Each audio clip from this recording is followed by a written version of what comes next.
سلام سلام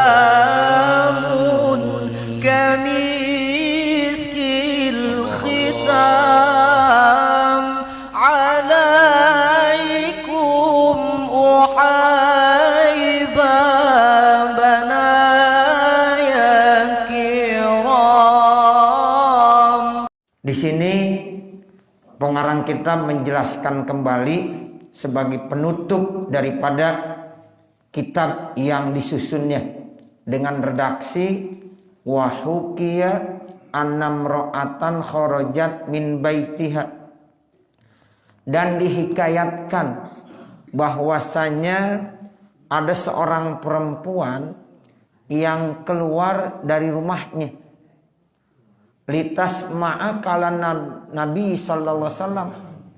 Tujuannya dia keluar ingin mendengar kalam Nabi sallallahu alaihi wasallam ma'as sahabati, bersama para sahabat radhiyallahu anhum ajmain. Semoga Allah memberikan keridhaan buat mereka semuanya.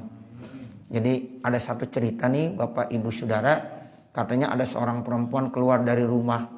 Tujuannya baik nih, ingin mendengarkan nasihat-nasihat Nabi, ingin mendengarkan pengajian yang disampaikan oleh Nabi bersama para sahabat. Itu Nabi biasanya di Masjid Nabawi selalu mengadakan halaqah. Jadi Nabi mengadakan pengajian. Di situ ada Abu Bakar, ada Umar, ada Utsman, ada Sayyidina Ali, sahabat-sahabat yang lainnya. Nah ini ada seorang perempuan pengen mendengar ya nasihat-nasihat yang disampaikan oleh Nabi. Tujuannya begitu. Dia cepat-cepat keluar dari rumah, tujuannya ya untuk mendengarkan kalam Nabi ya bersama dengan para sahabatnya. Paro'aha rajulun syabun pitoriki. Maka ada seorang pemuda yang melihatnya di tengah perjalanan. Jadi pada saat ini perempuan menuju Masjid Nabawi, ya di tengah perjalanan dia ketemu ya sama seorang laki-laki. Faqala laha. Lalu laki-laki ini berkata kepada ni perempuan, ya hurmatu, wahai orang perempuan, aina qasduki, kamu tujuannya mau kemana? Faqala, lalu perempuan tersebut menjawab, ana qasidatun nabiyyi sallallahu alaihi wasallam. Saya bertujuan ingin ya ke Rasulullah sallallahu alaihi wasallam. Ajlisu indahu, saya ingin duduk di dekatnya. Wa asma'u kalamahul maliha, dan saya ingin mendengar kalamnya yang penuh kemuliaan dan penuh yaitu kewibawaan. Jadi saya pengen ketemu sama Nabi, pengen dekat dengan Nabi, saya pengen mendengar kalam Nabi. Jadi Masjid Nabawi beliau sedang mengadakan satu yaitu acara yang kalau kata kita lagi ada pengajian. Saya pengen mendengar kalam Nabi tersebut. Faqala laha syabu, lalu itu pemuda berkata kepada ya perempuan tersebut, hal tuhibbini, apakah kamu cinta dengan Nabi? Qalat, lalu perempuan tersebut bilang, na'am uhibbuhu, iya saya mencintai Nabi. Tuh begitu. Jadi ini perempuan benar-benar cinta sama Rasulullah. Makanya kita perlu cinta sama Nabi. Ya, ini salah satu ya kecintaan orang perempuan begitu. Saya cinta dengan Nabi. Kenapa saya pengen ya datang menuju Masjid Nabawi, pengen mendengarkan kalam Nabi? Karena saya cinta dengan Rasulullah. Ketika ditanya sama tuh pemuda, ya apakah kamu mencintai Nabi? Jawabannya langsung mantap. Qalat na'am. Kata itu perempuan, iya. Uhibbuhu, saya mencintai Nabi. Itu kan kalau orang cinta dengan Nabi, Masya Allah modalnya udah cakep banget itu. Ya. Ketika ada seorang laki-laki bertanya saat Nabi lagi pidato, ada A'rabi datang. Tiba-tiba A'rabi ini nanya, Mata sa'ah ya Rasulullah. Kapan terjadinya hari kiamat ya Rasulullah? Nabi pada lagi pidato. Ya namanya Arabi, kadang-kadang kagak tahu etika, nggak tahu sopan santun. Lagi ceramah, ya Rasulullah, mata sa'ah, begitu aja. Ya. Sampai 3 kali nih Bapak Saudara dinanya begitu, mata sa'ah, kapan hari kiamat? Nabi akhirnya jawab juga. Nabi berhenti pidato, ditanya, kamu nanya hari kiamat, emang bekal kamu apa? Kamu udah punya perbekalan apa saja? Ya, sampai-sampai udah nanya hari kiamat kapan? Kayaknya udah siap banget gitu. Udah siap banget. Jawabannya satu, hubbuka, cinta kepada engkau ya Rasulullah. Modalnya cuma satu, cinta doang. Cinta sama engkau ya Rasulullah. Nabi senyum. Lalu Nabi bilang, almar'u ma'a man ahabba. Seseorang itu nanti bersama dengan orang yang dicintainya.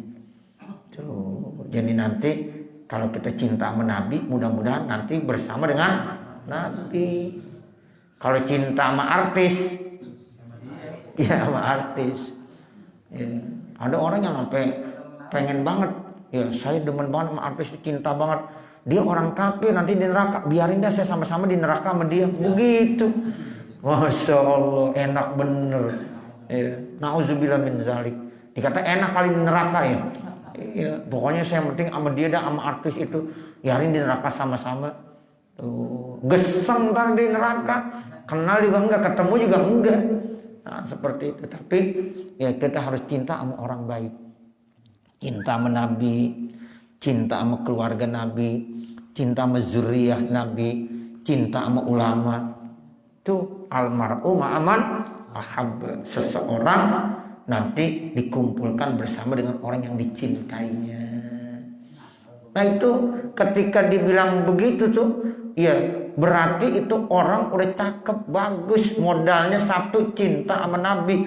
Nah kalau kita cinta sama Nabi, berarti itu pasti dia akan melaksanakan segala perintah-perintahnya dan menjauhkan segala larangan-larangannya. Serta selalu ingat baca selawat mulu dah.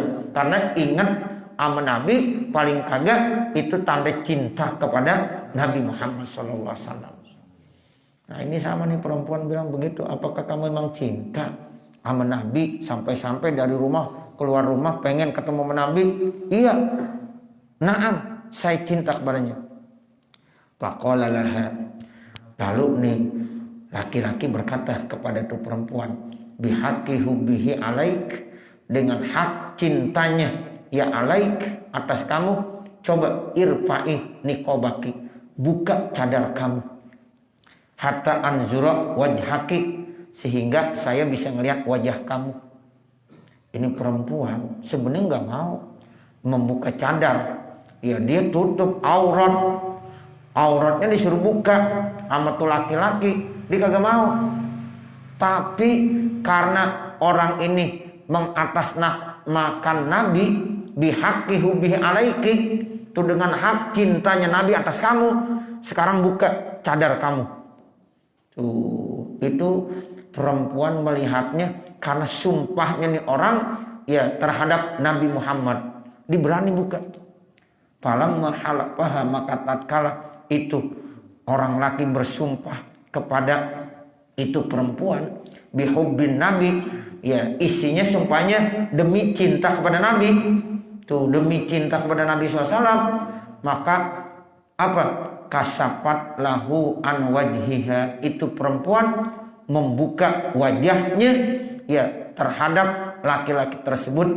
Ya, jadi demi cinta dengan Rasulullah ya dibuka cadarnya, biarin dilihat sama orang laki-laki tersebut. Karena apa? Karena cinta kepada Rasulullah, dikorbankan segalanya demi cinta kepada Rasulullah Sallallahu Alaihi Wasallam. Nah setelah itu gimana? Paro'ahu, akhirnya tuh ya dia bisa melihat siapa? Yaitu wajah daripada perempuan, dan perempuan itu bisa melihat juga wajah laki-laki tadi. Nah, setelah kejadian itu Bapak Saudara, Ibu, summa innaha lamma roja'at, kemudian sesungguhnya itu perempuan tatkala dia udah pulang, ya tatkala dipulang. Nah, bagaimana setelah dipulang? Ya, akhbarat zaujaha bima jarolaha ma'asyabi. Lalu dia memberikan informasi kepada suaminya kejadian yang tadi ma'asyabi bersama dengan tuh pemuda itu laki-laki. Jadi diceritain, tadi saya keluar rumah pengen yang menuju Rasulullah, tapi di tengah perjalanan saya ketemu sama pemuda, sama orang laki-laki. Ya, saya disuruh buka cadar saya, tapi sumpahnya demi cinta dengan Rasulullah, karena saya cinta berat dengan Nabi, saya buka cadar saya. Ya, itu begitu diceritain sama suaminya. Falamma sami'a zaujuha kalamaha, maka tatkala suaminya mendengar yaitu cerita daripada istrinya, taghayyara khatiruhu, maka hatinya merasa marah, kagak suka. Wah, ini nggak benar juga ini. Istri saya udah berani-berani buka cadar sehingga mukanya bisa dilihat sama laki-laki lain. Jadi dalam hatinya itu timbul nggak enak. Ada rasa kecemburuan. Wa qala fi nafsihi, lalu nih suaminya berkata dalam dirinya, la budda min an a'lama sidqaha min kizbiha. Mesti saya harus tahu benernya daripada kebohongannya. Saya pengen tahu benar-benar enggak dia cintanya sama Nabi. Ya, apa bohong? Apa itu sekedar omongan saja? Li artaja minha, supaya saya akan bisa ngelihat ya apa kesenangan dari istrinya itu. Wala budda min amtaninaha, dan mesti saya akan mencoba dan mengujinya. Saya akan uji dulu, saya akan coba benar gak rasa cintanya sama Nabi begitu berat, sehingga apapun bisa dikorbankan demi cintanya kepada Rasulullah Sallallahu Alaihi Wasallam. Fa'auqada laha tanuron, maka itu suaminya menyalahkan satu dapur. Ya, jadi tanuron itu semacam dapur untuk masak semacam roti bakar. Ya, jadi ada ruangan gitu, ruangan agak besar, manusia bisa masuk tuh. Ya, itu tempat pembakaran pembakaran semacam roti. Kalau dulu kan mereka dari gandum buat adonan, dari adonan itu membuat roti. Nah, itu adanya ditaruh di dapur. Dapurnya namanya tanuron. Itu basarannya tanur. Jadi dinyalain tuh ya tanuron. Ya, jadi dinyalakan dapurnya. Wahwal mahalul ladzi yukmaru fihil khubzu, yaitu tempat di mana ya tempat masak roti ala hayatil jarati, bentuknya seperti wadah gitu. Tapi besar, orang bisa masuk ke situ. Ya. Jadi kayak lemari es lah gitu. Ya, agak besaran dikit sehingga orang bisa masuk itu. Itu dapur untuk disiapkan tempat memasak roti. Wasobaro alaihi, dan dia ya bertahan sabar atasnya. Hatas tanda ya lihaibihi atau lahbahu, sehingga panas berkobar. Summa qala laha bihaqqin Nabi SAW, kemudian suaminya berkata kepada istrinya, ya bihaqqin Nabi, dengan haknya Nabi SAW, udkhuli at-tanur, masuklah kamu wahai perempuan istriku ke dalam dapur yang sudah dinyalakan api. Jadi istrinya disuruh masuk ke dalam dapur yang udah dinyalain api, yang mestinya tempat itu untuk membakar apa? Membakar roti. Tapi disuruh masuk istrinya. Falamma halafaha bihaqqin Nabi, maka tatkala suaminya bersumpah ya kepada istrinya dengan hakun Nabi, ada kata-kata Nabi, sumpahnya atas nama Nabi. Alqat nafsaha, itu perempuan melemparkan dirinya bihi, masuk ke dalam dapur yang udah dipanaskan. Tuh, dia masuk tuh Bu, masuk ke dalam dapur itu. Wahawanat biruhiha likauniha shadiqatan, dia udah pokoknya ingin rohnya ya biar di situ nggak apa-apa. Ya, karena dia apa? Percaya benar dengan Rasulullah. Ya, bihaqqin Nabi, ya demi kecintaan kepada Nabi. Nah, itu dia benar-benar menunjukkan rasa benernya cintanya kepada Nabi Muhammad SAW. Likauniha shadiqatan fi mahabbatin Nabi SAW. Karena dia begitu cinta dengan Nabi, dan itu enggak bohong, benar-benar ya dia lakukan. Nah, setelah ini perempuan masuk ke dalam dapur yang sudah dinyalakan api oleh suaminya, falamma ra'aha zawjuha, maka tatkala suaminya melihat ternyata istrinya masuk ke dalam dapur tersebut, waqa'at fit tanuri, dia masuk ke dalam dapur tadi, wa ghotosat fihi, ya akhirnya ada rasa apa? Duka cita, huznun alaiha, ada rasa duka cita. Ini suaminya sedih, merasa duka cita karena istrinya masuk ke dalam dapur tersebut. Wa alima, dan suaminya tahu annaha shadiqatun fi qauliha, bahwasanya istrinya benar dalam ucapannya, benar-benar memang cinta sama Rasulullah, apapun dikorbankan demi cinta dengan Rasulullah sallallahu alaihi wasallam. Fazahabar rajulu ila Nabi sallallahu alaihi wasallam, maka laki-laki itu pergi ngadu kepada Nabi Muhammad SAW. Wa ahbarahu bima jara li zaujatihi, lalu dia memberikan informasi apa yang sudah terjadi terhadap istrinya. Jadi ibu bapak, ternyata kejadian ini Rasulullah masih ada. Lalu suaminya cepat-cepat datang kepada Rasulullah. Ya Rasulullah, itu istri saya masuk ke dalam dapur. Ya, dia siap dibakar karena mengatasnamakan nama Nabi. Begitu cintanya dia dengan Nabi. Ya, saya suruh, kalau kamu benar cinta sama Nabi, ya silahkan masuk ke dapur api yang udah dipanaskan ini. Ternyata istri saya mau. Itu semata-mata karena apa? Karena cinta dengan Nabi Muhammad SAW. Diadukan tuh ya berita tersebut kepada Nabi Muhammad sallallahu alaihi wasallam. Lalu apa jawaban Nabi?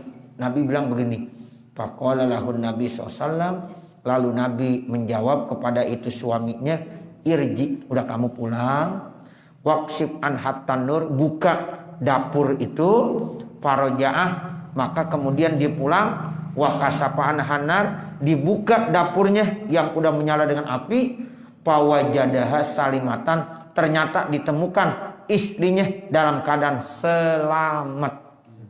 Istrinya nggak kebakar, Bu, nggak kebakar sama sekali. Wa qad ballahal arku, itu dia malah basah dengan keringat, ka'annaha, seakan-akan tuh ya perempuan fi hammamin, sedang mandi di dalam ya uap panas. Mandi di uap panas enak gak kira-kira? Enak gitu. Jadi keluar keringat gitu. Jadi enggak terbakar, seakan-akan dia mandi di uap air panas. Ay muktasin bil ma'il har, seakan-akan dia lagi mandi dengan air uap panas. Ya, uap panas tuh. Itu begitu. Masya Allah. Karena dengan dia yakinnya cinta dengan Rasulullah sallallahu alaihi wasallam. Jadi orang kalau udah cinta sama Rasulullah nggak ada masalah, semuanya ya diselamatkan. Itu buktinya dimasukkan ke dalam api yang udah dipanaskan, ya ternyata dia selamat. Berarti api itu sebenarnya bisa membakar kalau dapat izin dari Allah. Kalau Allah kagak izinin, api bisa nggak bakar? Enggak. Kalau nggak diizinin sama Allah. Contohnya banyak. Nabi Ibrahim, pernah nggak Nabi Ibrahim dibakar? Pernah. Sama siapa? Raja Namrud. Itu Nabi Ibrahim, Bapak Ibu Saudara, dibakar bukan sehari, bukan 2 hari, lama. Dan apinya nyalanya berkobar-kobar. Tapi Nabi Ibrahim tidak terbakar. Sama seperti mandi dalam uap panas aja enak. Ya, karena Allah nggak izinin. Allah bilang sama api, ya naru kuni bardaw wassalaman ala Ibrahim. Wahai api, udah sejuk aja kamu. Ya, pada saat Nabi Ibrahim ada di situ, sehingga satu helai rambutnya pun nggak terbakar. Sama perempuan ini, masuk ke dalam dapur yang udah ada tungku apinya, udah dinyalain, ya enggak panas karena enggak dapat izin dari Allah itu api. Pisau itu kalau enggak dapat izin dari Allah enggak bisa motong. Iya.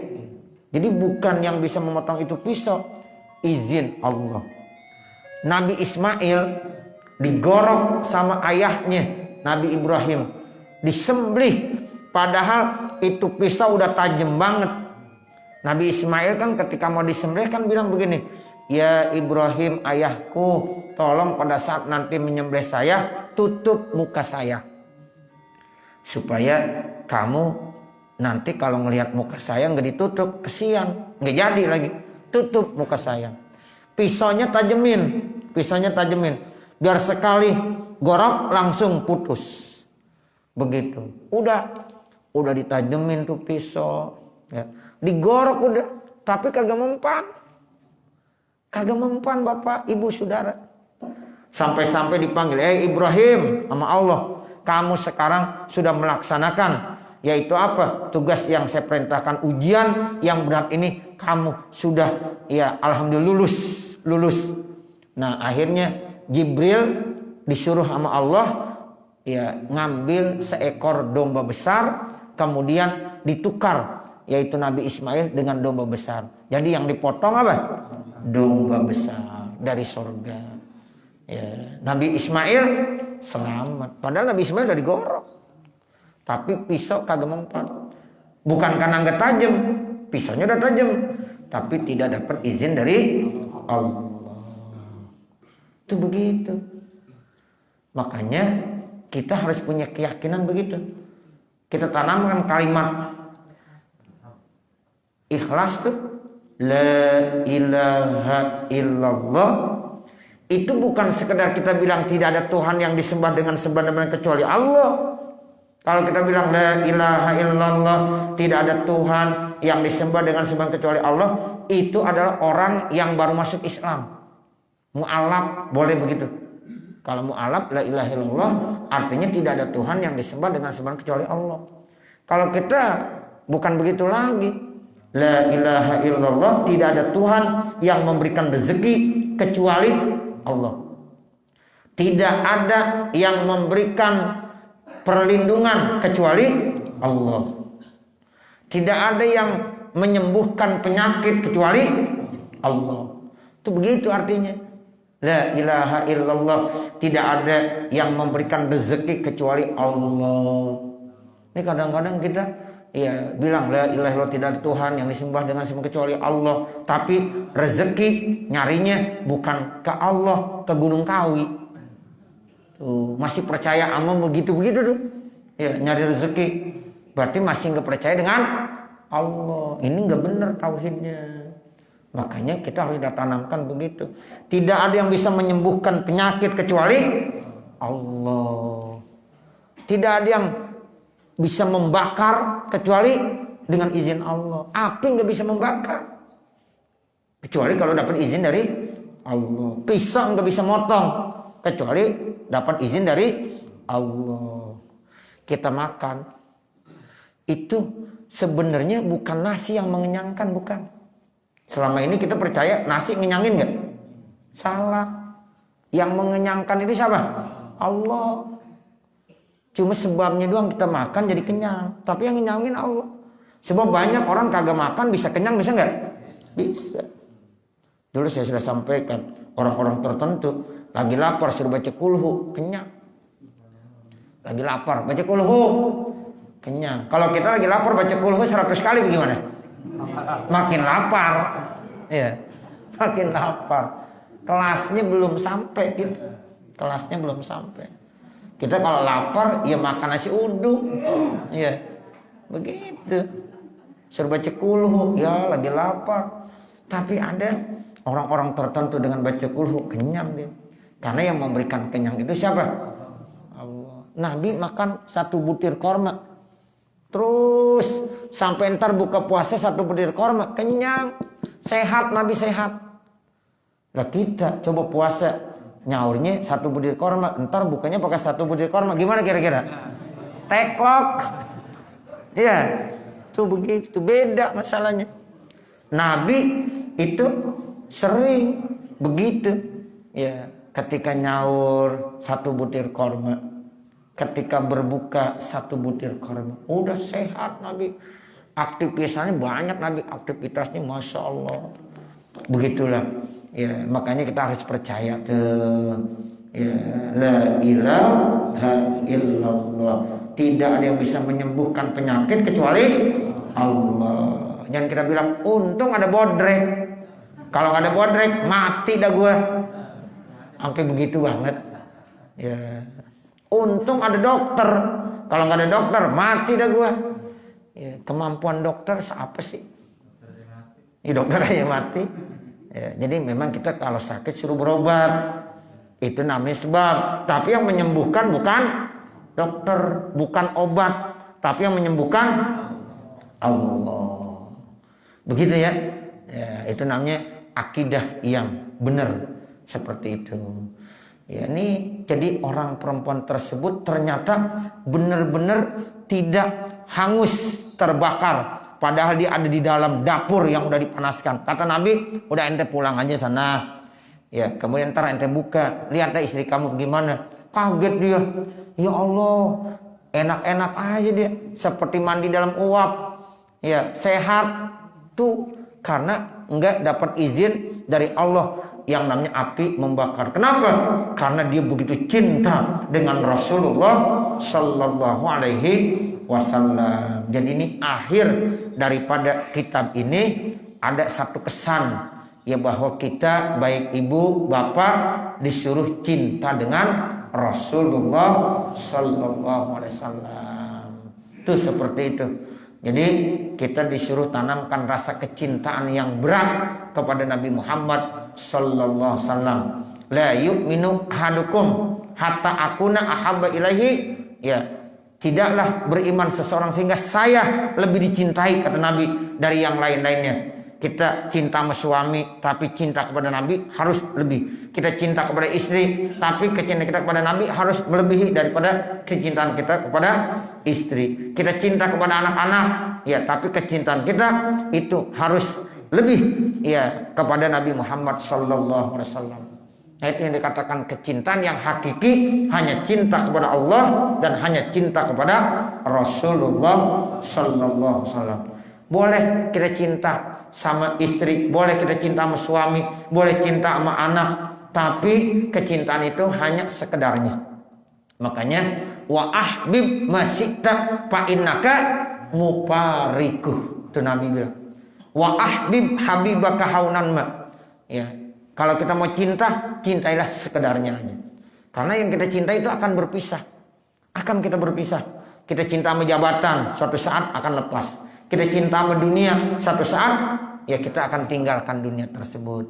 Makanya kecintaan yang hakiki hanya cinta kepada Allah dan cinta kepada Rasulullah. Nah, inilah ya penutup daripada ini kitab.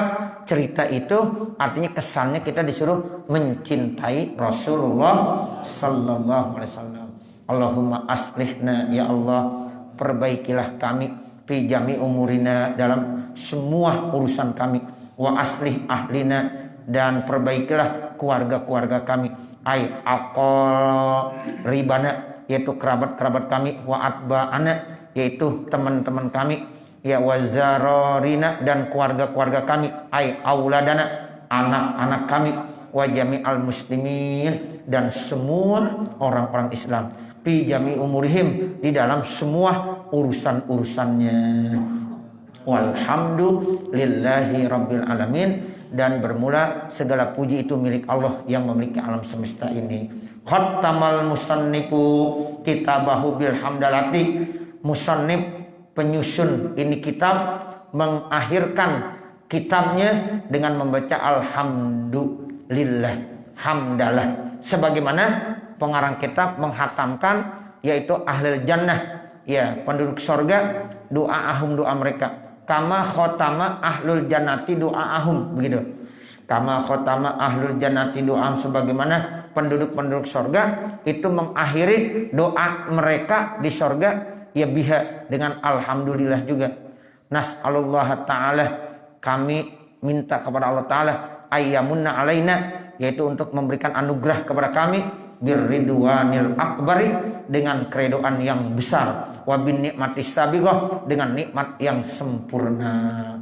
Jadi awalnya kita baca alhamdulillah, akhirnya juga baca alhamdulillah, seperti penduduk sorga. Penduduk sorga itu akhir yang dibaca pada waktu masuk sorga alhamdulillah. Apa? Wa akhiru da'wahum anil hamdulillah. Dan akhir doa mereka itu maksudnya siapa? Penduduk sorga, yaitu kalimat alhamdulillah. Itu begitu.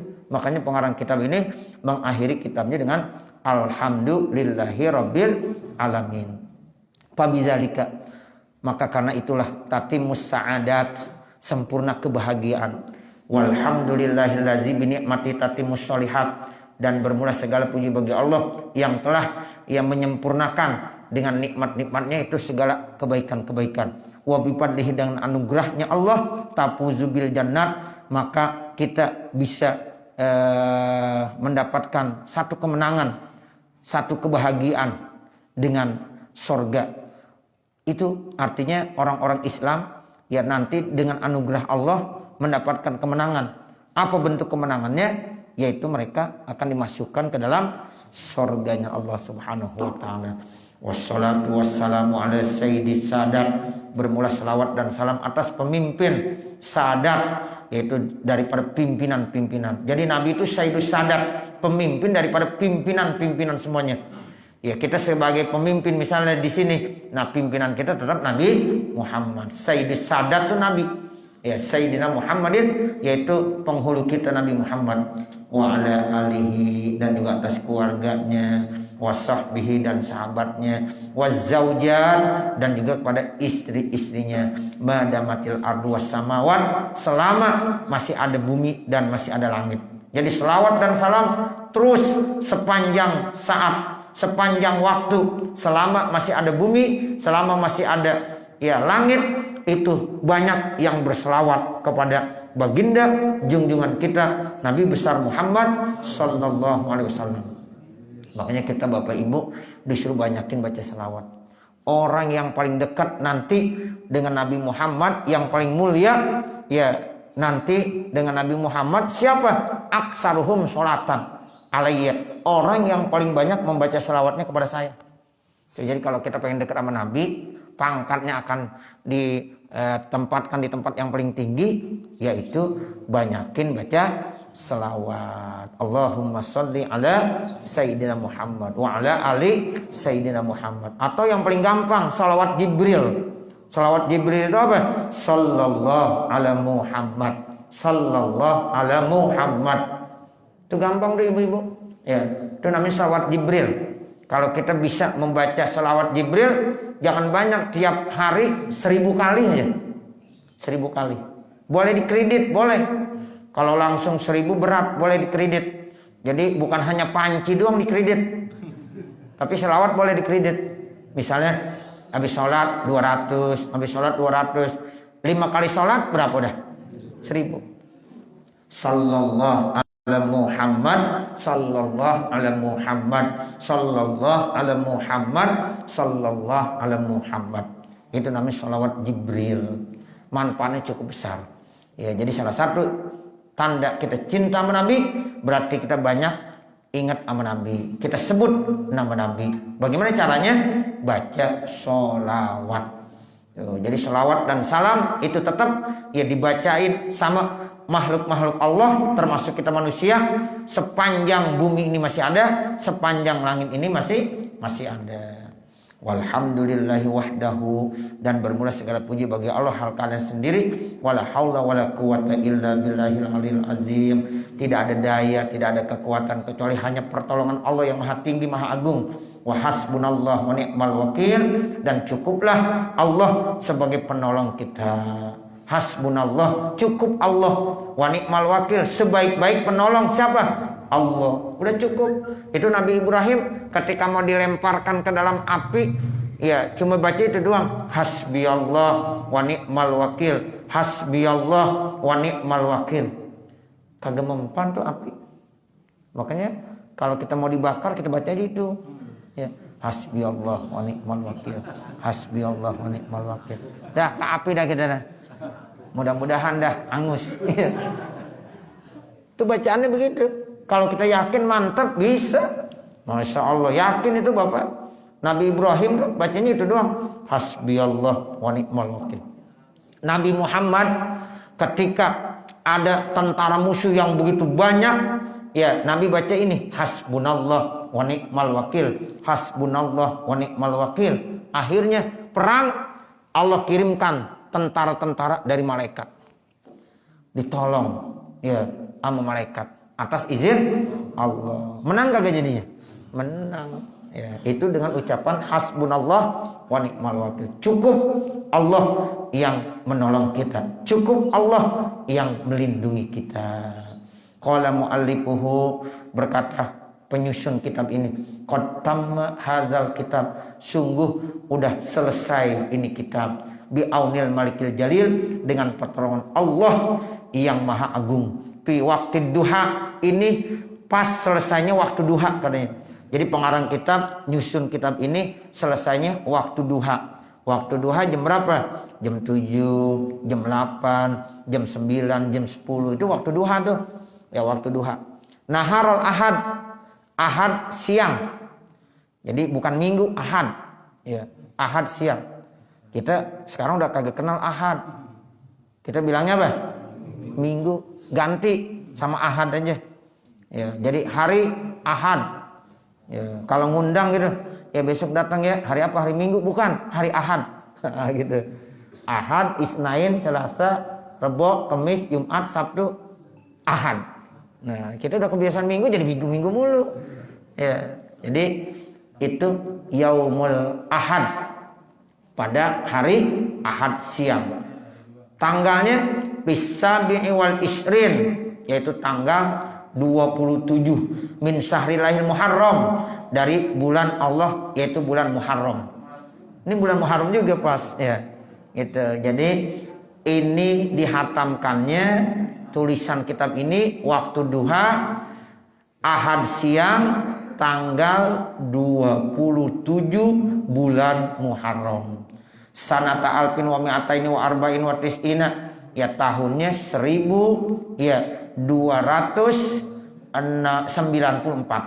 1294. Alayadil hakir, di tangan ya yang hina nih, begitu tawadunya ya dibilang alayadil hakir. Siapa? Muhammad bin Umar bin Arabi bin Ali, ya taballah, ya namanya Muhammad bin Umar bin Arabi bin Ali, itu Muhammad Nawawi bin Umar, Imam Nawawi Al-Bantani. Ya, ini orang Banten nih. Ya, orang Banten, Tanara. Nah, seperti itu. Cuma dia tinggalnya di Mekah. Kemudian kuburnya juga di Mekah, di Ma'la. Imam Nawawi itu kuburnya di Ma'la. Taballahu alaihim. Semoga Allah menerima ya atas mereka. Amin. Terimalah ya Allah. Alhamdulillah. Al-Fatihah.